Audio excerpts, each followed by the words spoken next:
Aleluia. Bom dia, pessoal. Bom dia. É bom estar em casa de volta.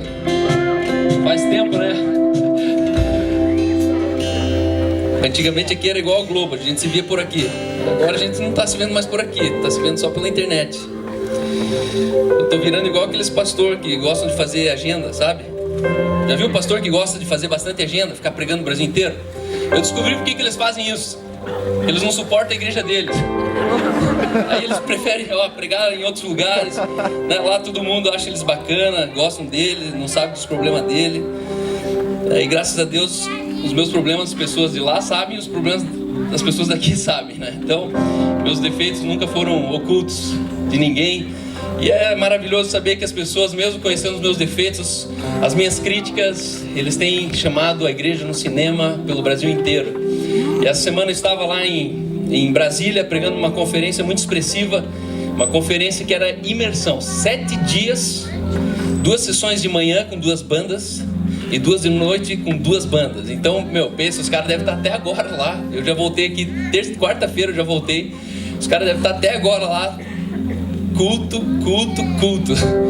Então, foi muito bom lá, mas uma experiência para mim muito marcante lá.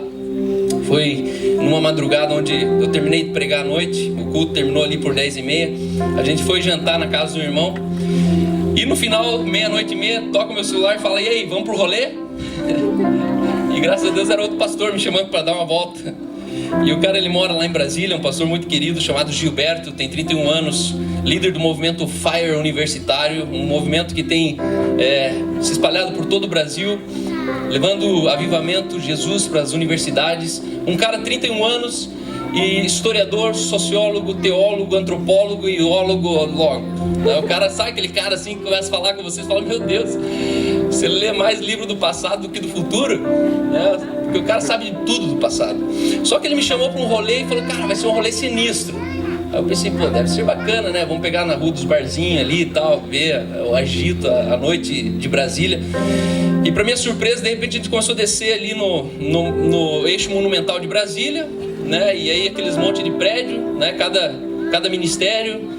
Do outro lado tem o Palácio do Planalto. E aí lá no finalzinho virou e o cara encostou.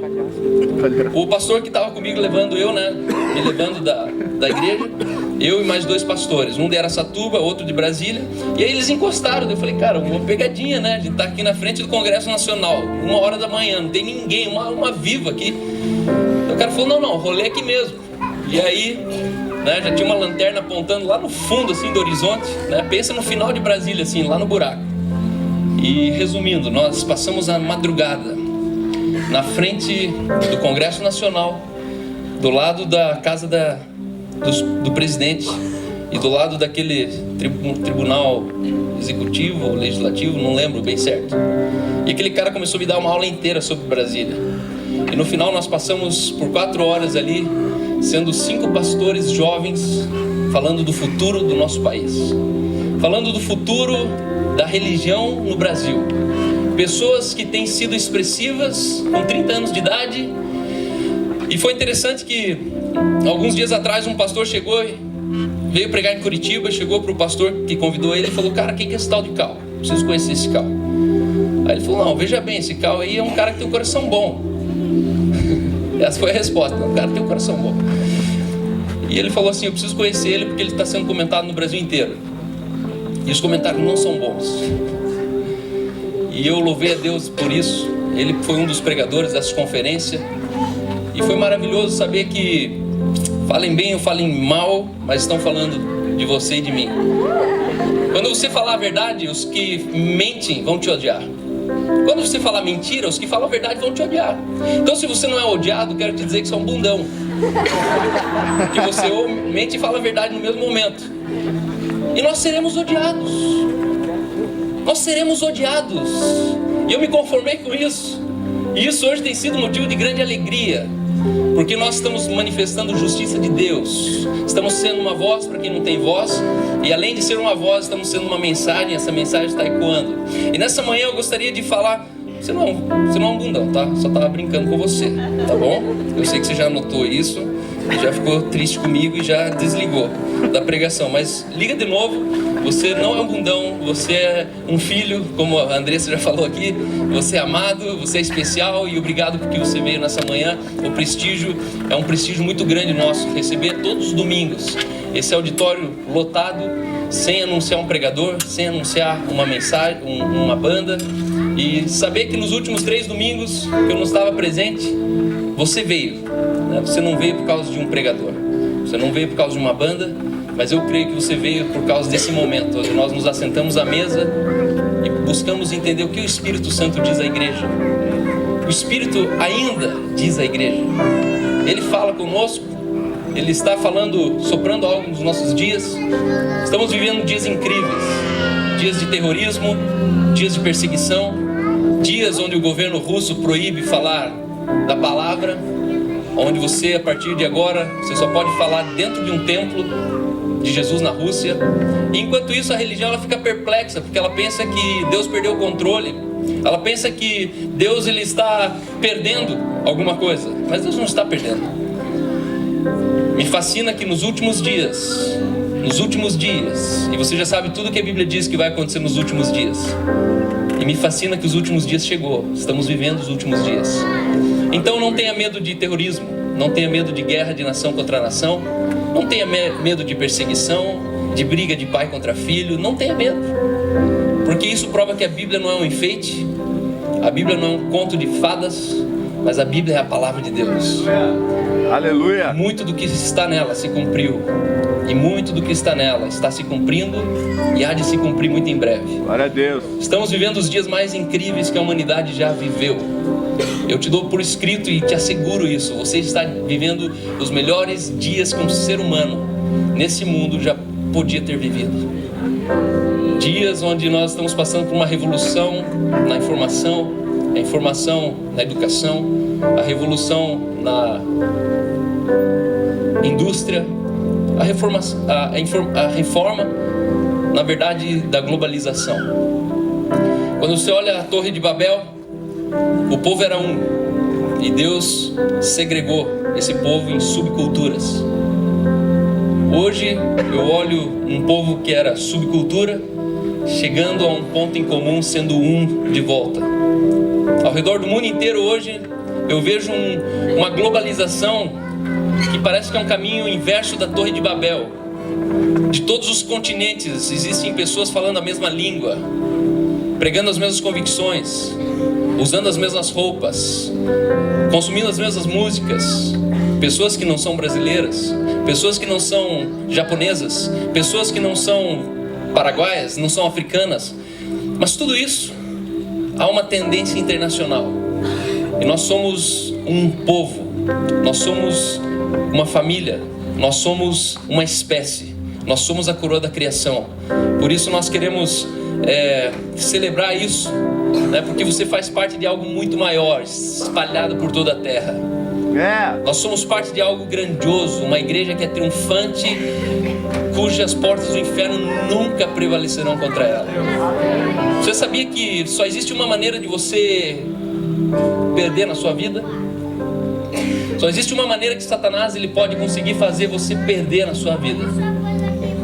A partir do dia que você resolve desistir. O dia que você desistir, você perdeu.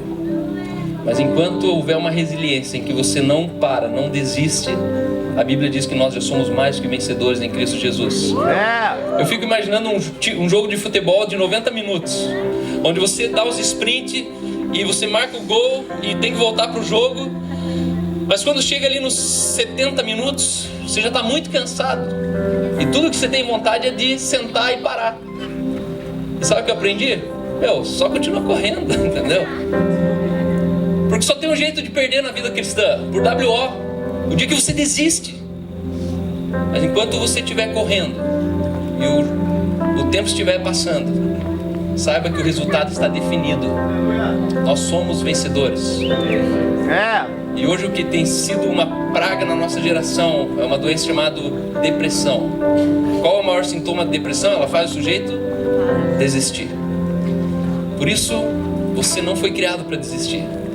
Talvez diminua a sua velocidade, diminua o seu ritmo, simplifique um pouco mais a sua vida, diminua um pouco sua expectativa sobre o que você gostaria de ter, de fazer. Relaxa um pouco mais. Você é abençoado demais para viver estressado. Nós somos abençoados demais para viver estressado.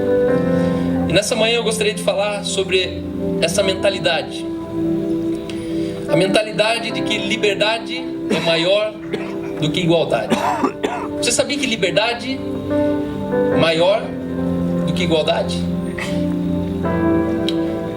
Deixa eu falar um pouco mais sobre isso. A nossa capacidade de satisfação. Jesus nunca soube o que era ser insatisfeito. Seu senso de gratidão era pleno. Partindo do princípio que Jesus nunca teve um dia de descontentamento. Você consegue imaginar como seria a sua vida se você não passasse nenhum dia tendo um senso de descontentamento? Você consegue imaginar a sua vida hoje, nas suas finanças, no seu casamento, no seu futuro, você vivendo uma vida 100% satisfeita? Uma vida que você olha e fala assim: eu tenho tudo. É um prazer viver. Aliás, quero te dizer que eu não preciso nem te falar, né? Mas você consegue imaginar o prazer que eu tenho de chegar aqui nessa manhã e olhar você? Você consegue imaginar a alegria que tem no meu coração de ver essa igreja? Olha aí pro teu lado, para a esquerda, direita, e olha a cara da tua igreja. Essa é a cara da sua igreja. Vai ter gente bonita assim em outro lugar. Vai ter gente bem vestida assim em outro lugar. Vai ter gente cheirosa assim em outro lugar. Difícil de achar. Nem na rua você não acha tanta menina bonita assim.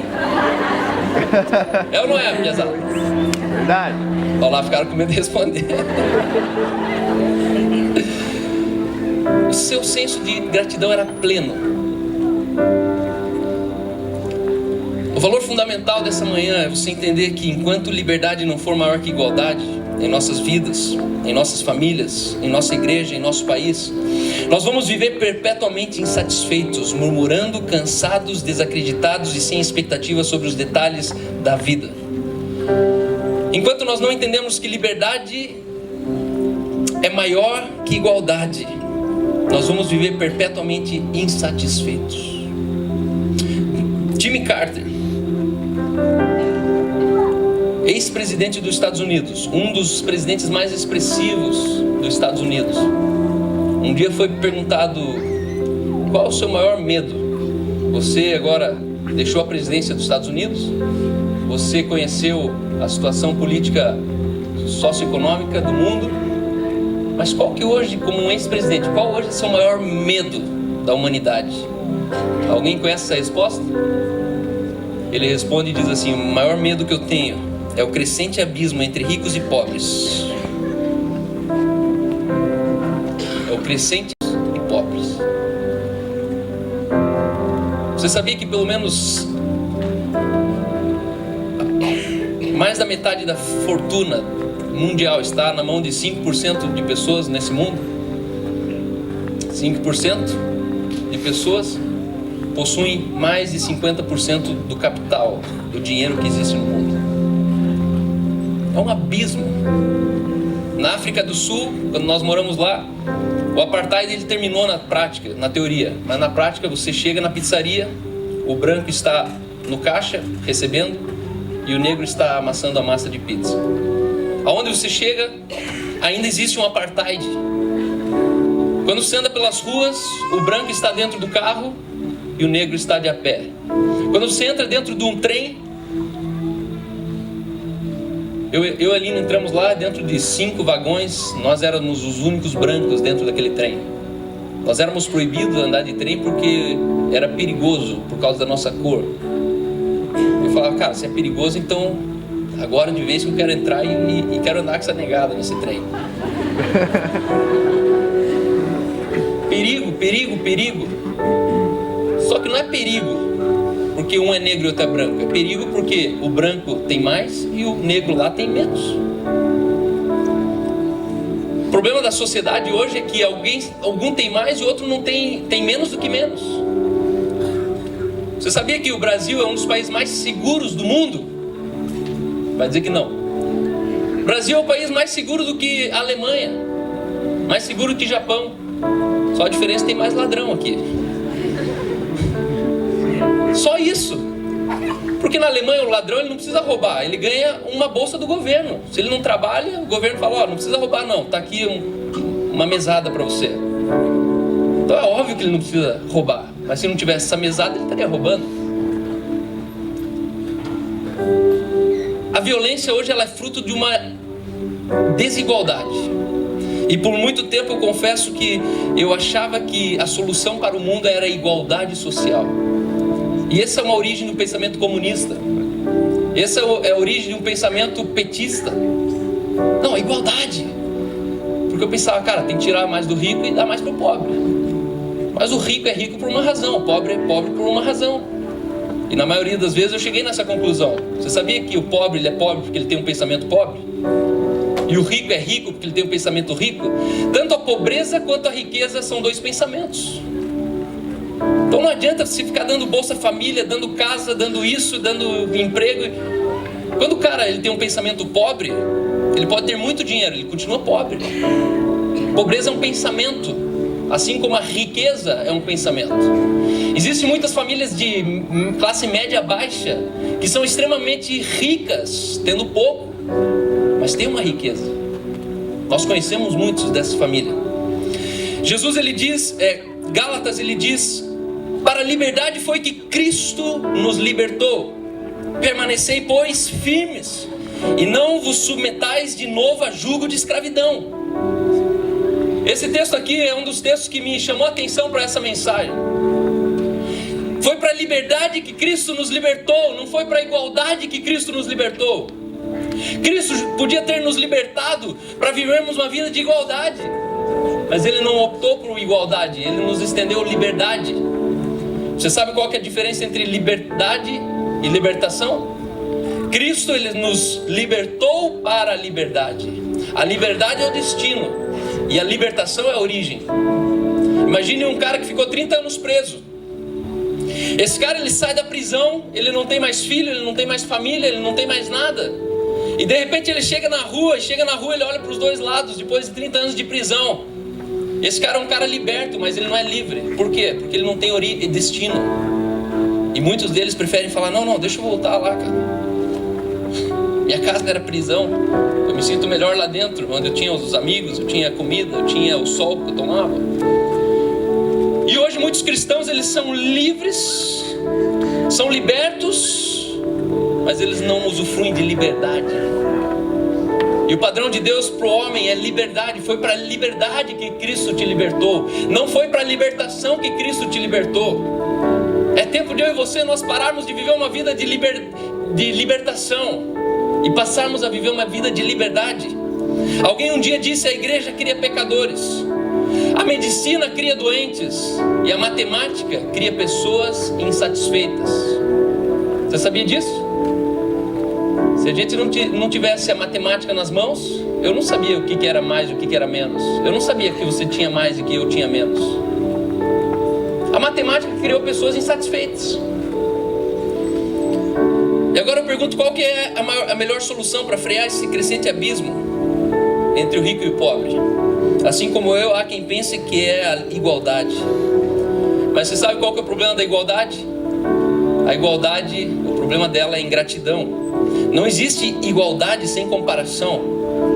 Porém, a comparação é inimiga da gratidão. Muitas pessoas hoje, elas não têm o prazer, elas não têm um senso de plenitude, não porque elas não têm uma coisa que elas gostariam de ter, mas porque elas veem que alguém tem uma coisa que elas não têm. Eu fico impressionado como na mente do brasileiro isso é tão arraigado. Eu chego com a Melanie nos restaurantes, e quando ela fala em inglês com o garçom, ou fala comigo em inglês, e o garçom vê, o garçom ele não fica maravilhado porque a Mel fala inglês. Sabe qual que é a primeira reação e atitude dele? Meu Deus, ela fala inglês dessa idade, e eu sou velho, não falo nem português direito. Por quê? Porque é comparação. E a alma funciona por comparação. Mas eu e você, nós não fomos criados para nos compararmos. Porque cada vez que você comparar, você vai estar em desvantagem. Um dia alguém chegou e falou: Cal, relaxa, irmão. você nunca vai casar com a mulher mais bonita do mundo. Na verdade, ele não falou bem nessas palavras. Ele chegou e falou: cara, onde você for, sempre vai ter uma mulher mais gostosa que a tua. Eu fiquei pensando naquilo porque eu achava que eu tinha encontrado a mulher mais linda do mundo.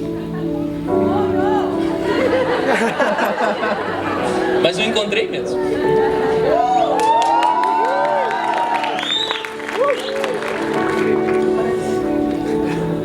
Só que ela tinha um padrão de beleza com 18 anos, com 14, quando eu vi ela a primeira vez, sabia que era minha esposa, que já mudou com 20 anos. E que agora com 2 filhos, com 30 anos, já mudou. E aí quando ela tem 30, passa uma moça de 14, passa uma moça de 18, passa uma moça de 23, que vive para academia, cuja religião é a ginástica. E aí eu fico ingrato porque eu tenho uma mulher que é velha, que ainda não é velha. Mas você percebe a astúcia da comparação? Cada vez que você se compara, você perde a gratidão daquilo que você vive. E aí você é um cara que não tem identidade, você é um cara que não é seguro de si mesmo, você é um cara que, né, você sempre tá... Já viu um cara assim, que você chega do lado da mulher dele para dar oi, ele já tá assim do lado, assim? Eu já vejo vários, e acho um trouxa um cara desse. Por quê? Porque ele só tá falando que ele não bota fé nele mesmo. Se eu boto fé em mim mesmo, você acha que eu tenho medo de qualquer um de vocês dar um abraço na Aline? Eu conheço quem é a Aline. Ela pode ficar longe de mim 10 anos. Eu conheço quem é a Aline. E nós precisamos pegar essa comparação e fazer ela calar dentro de mim. Quando a gente fala de liberdade, não há como eu ser livre se eu ficar preso a uma comparação. Liberdade, ela precisa ser maior que a igualdade. Em todas as esferas da vida humana, alguém sempre está querendo usurpar a nossa liberdade. Precisamos promover mais liberdade e menos igualdade. A mentalidade desse mundo, ela funciona orientada, sempre coagindo você para a igualdade. Você cria 2 filhos, ensinando eles que eles têm direitos iguais. Você chega nos direitos humanos, eles aplicam os mesmos direitos para todo mundo. Independente se o cara é bandido, se ele não é, mas é direitos humanos. Chega lá e quer prender o cunhado da Ana Hickman porque ele matou o cara que estava matando ele. Não, mas é direitos humanos. Que humanidade é essa? Que humanidade é essa que tira a liberdade de alguém se defender? Por melhor que sejam as intenções, a escola pode ser uma grande oposição à liberdade. A estabilidade, um bom emprego, pode ser outra grande oposição à liberdade. Uma projeção ministerial, entre outras circunstâncias, que querem nos convencer de qualquer fator contrário aos nossos sonhos, são grandes oposições à nossa liberdade. Inclusive a nossa cultura de fazer a vontade de Deus, eu quero fazer a vontade de Deus, onde nós esperamos o tempo de Deus, onde esperamos Deus abrir as portas, onde nós esperamos Ele nos empurrar em vez de ser o nosso freio de mão. Nós queremos viver as coisas de Deus baseado na comparação. Se Ele fez, eu também posso fazer. Se Ele tem, eu também posso ter. Se Ele é, eu também posso ser. Portanto, nessa manhã eu gostaria de sugerir 3 caminhos que podem tomar rumo à liberdade. Eu sonho em ver uma igreja livre, uma igreja que prega liberdade e não igualdade. Liberdade é você entender que existem pessoas que são de Hollywood, que gostam de estar em grandes concertos, são pessoas que gostam de glamour, que gostam de projeção, que gostam de estar na MTV, gostam de gravar clipes. Mas eles são tão artistas quanto o cara que está ali no Leblon, o cara que toca todo final da tarde um sonzinho ali na área de boemia do Rio de Janeiro, e que você chega lá e fala assim: cara, eu vou te levar lá pra Oprah. E aí o produtor leva ele pra Oprah, ele participa de um programa nos Estados Unidos, e dali ele é impulsionado para todo lugar do mundo. E aí o que ele resolve fazer? Não quero ir lá gravar em Hollywood, eu não quero gravar lá no Capitol. O que você quer então? Não, eu quero voltar lá no Leblon, sentar em cima da minha caixinha na esquina e ficar tocando meu violão. Cara, você é burro, você tá louco. Por quê? Porque estão castrando a liberdade dele. O senso de plenitude dele está naquilo que ele é, naquilo que ele faz. Ele não quer sair dando autógrafo, ele não quer sair cheio de segurança. Ele quer entrar num shopping e sair pela outra porta sem ninguém encher o saco dele. Só que a gente chama ele de bobo, e o outro que está escravo de um mundo de fãs, que não tem mais liberdade, chama ele de esperto. Por quê? Porque a gente acha da igualdade. Você devia estar ostentando outra coisa. Mas você consegue visualizar uma igreja que entende que o que é bom para você não necessariamente precisa ser bom para mim? Onde você não precisa viver os meus ideais, onde você não precisa ter o que eu tenho para ser tão feliz quanto eu sou. Eu e você, nós precisamos ser aqueles que cativam pessoas para a liberdade e não mais para a igualdade. Não mais medindo com a mesma medida, falando, não cara, você tem que ir lá no domingo de manhã, senão você não faz parte da INC. Em primeiro lugar, permita que as pessoas vivam seus sonhos. O caminho de promovermos a liberdade é não usurpar a vontade de alguém. Lucas 14, 26 diz: se alguém vem a mim e não aborrece seu pai, a sua mãe, a sua mulher, seus filhos e irmãos e irmãs, e ainda a própria vida, não pode ser meu discípulo. Uma das coisas mais cruéis que a igreja, que a religião ela fez numa geração inteira, foi castrar os sonhos das pessoas, dizendo que, ei, para você ser cristão você precisa ser igual a gente. Você tem que abrir mão da sua vida, você tem que abrir mão dos seus sonhos, não é isso que a Bíblia diz. A Bíblia diz na verdade o contrário, você tem que abrir mão do sonho de alguém para você. Se alguém aqui não aborrece pai e mãe, aborrecer do original significa negar a vontade dessa pessoa em você. Você sabia que eu, como filho de um pai que tinha 7 filhos, tinha muitas vontades sobre minha vida? 7 irmãos em casa, os 6 irmãos tinham uma vontade sobre minha vida. Não, faça assim. Não, você tem que estudar direito. Não, você tem que... Cara, não interessa o que eu tenho, que dá licença. Posso ser livre? E esse é o fato, que eu e você muitas vezes nós estamos projetando expectativas que são nossas, querendo que haja igualdade naquele que só está precisando de liberdade. Eu quero ser uma igreja que fomente sonhos mais loucos, sonhos mais ousados, mais impetuosos. Eu quero ser essa igreja que diz, ei, vai lá viver aquele sonho. É bom para você, não para mim, mas vai viver esse sonho. Segundo lugar, garantir direitos humanos. Igualdade não é você dar uma casa, um carro para todo mundo. Igualdade é você deixar o cara decidir se ele quer morar numa casa, ou se ele quer morar num barco, ou se ele quer morar de aluguel num flat, ou se ele quer morar numa cabana. Isso é liberdade. O que você gostaria de morar? Como que você gostaria de ser? Percebe que a gente quer colocar todo mundo dentro de uma caixinha, dentro de uma igualdade, achando que isso é senso de satisfação, quando na verdade, quando houver igualdade, alguém está em desvantagem. À medida que a gente alcança como igreja uma vida de igualdade, alguém aqui estará descontente. Mas eu quero ver uma igreja e sonhar nessa igreja, nessa cidade, de uma geração que é livre e diz, meu irmão, o que é bom para você, que bom para você. Em inglês tem um dizer que é muito usual. Ele diz, good for you. Sabe aquela coisa, bom para você. Para mim não faria, eu não teria, não é o que eu gostaria. Em terceiro lugar, é entender que precisamos estimular as pessoas a viver corajosamente. O fato de você querer colocar igualdade na vida das pessoas, você tira a ousadia, você tira a coragem delas. Winston Churchill diz, a coragem é a maior qualidade de um ser humano, pois é ela que permitirá que ele pode viver todas as outras. De nada adianta você ser íntegro se você não tem coragem de assumir essa integridade publicamente.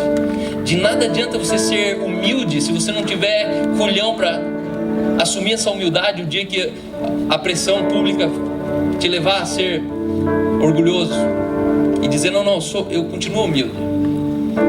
De nada adianta ter grandes qualidades se você não tiver coragem para assumir elas publicamente, você vestir essas qualidades. O propósito original de Deus para a vida de José era liberdade, mas seus irmãos exigiam dele igualdade. José foi vendido pelos seus irmãos, por quê? Porque os irmãos olharam e falaram, cara, eu quero igualdade. Eles se compararam com José. Só que José, ele desejava liberdade para cada irmão. Essa era a intenção de José. Gênesis 37 diz: vendo, pois, seus irmãos que o pai o amava mais do que todos os outros filhos, odiaram-no e já não lhe podiam falar pacificamente. Meu irmão, quando igualdade é não necessariamente liberdade, mas liberdade sempre será igualdade. A mentalidade de liberdade nunca, de igualdade nunca será liberdade. Mas quando nós alcançarmos uma estatura, uma vida, uma cultura de liberdade, nós vamos encontrar nisso igualdade. Na parábola dos trabalhadores, o trabalhador de primeira hora queria castrar a liberdade daquele patrão, quando não convinha para ele a igualdade. O patrão chega e fala: ó, você que chegou às 7 da manhã, você ganha tanto. Aí chega o outro meio-dia, você ganha o mesmo tanto. Aí ganha o último que chegou às 5 horas da tarde, ele ganha o mesmo tanto. E aí de repente o patrão vem e paga o mesmo tanto para cada um. Por quê? Porque foi o combinado do patrão com cada um. Aquele que chegou primeiro, trabalhou o dia inteiro e recebeu a mesma coisa, ele estava grato quando o patrão estendeu essa oportunidade. Só que o fato de ter visto que o último chegou e trabalhou só 1 hora, tornou ele insatisfeito dentro daquilo. Por quê? Porque ele queria que a igualdade dele castrasse a liberdade do patrão fazer aquilo que ele acha que deveria ser feito. E o patrão olha e diz: porventura, porque vós sois maus, todavia eu preciso ser mau? Sou eu mau porque você é mau? Igualdade é uma projeção da nossa maldade. Quando nós somos maus, quando estamos em desvantagem, nós queremos protestar e promover igualdade. Meu irmão, se você é petista, mude essa mentalidade. Porque a solução do Brasil não é igualdade, a solução do Brasil é liberdade. Você faz, meu irmão, o que você quiser, inclusive ser petista. Só não faça alguém ser com você.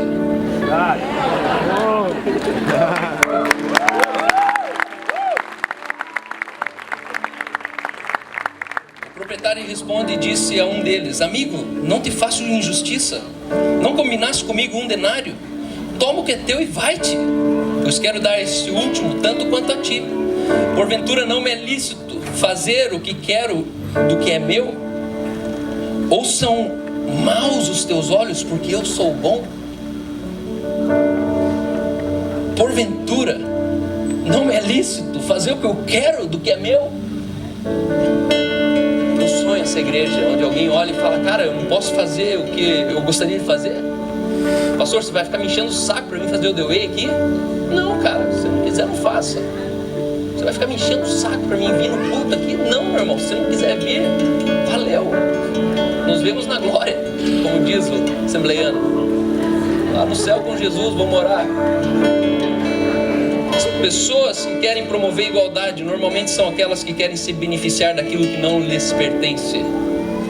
Promoção de igualdade é usurpar aquilo que não é teu. Ou seja, exigem igualdade apenas quando convém. Quando estão em situação de vantagem, potencialmente vão exigir liberdade. Os mesmos que protestam e falam: queremos igualdade, queremos igualdade, o dia que eles puderem agir com liberdade à frente dos outros, eles vão preferir liberdade. Meu desejo é que você saia daqui hoje com um sentimento pleno e profundo de gratidão. Um lugar de gratidão onde você não sinta falta de nada.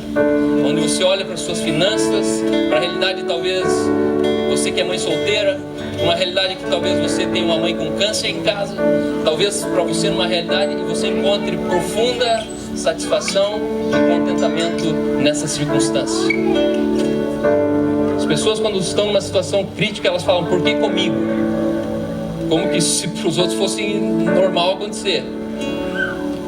E você fala: por que comigo? Isso é liberdade. Isso é liberdade. Eu quero convocar você a promover liberdade, não mais igualdade. Queremos ser herdeiros maduros, queremos reinar com Cristo, cada um nas suas devidas proporções, cada um segundo a sua medida de fé que recebeu. E nós teremos a mesma plenitude e contentamento fazendo atividades diferentes e trabalhando em projetos diferentes. Amém? Amém.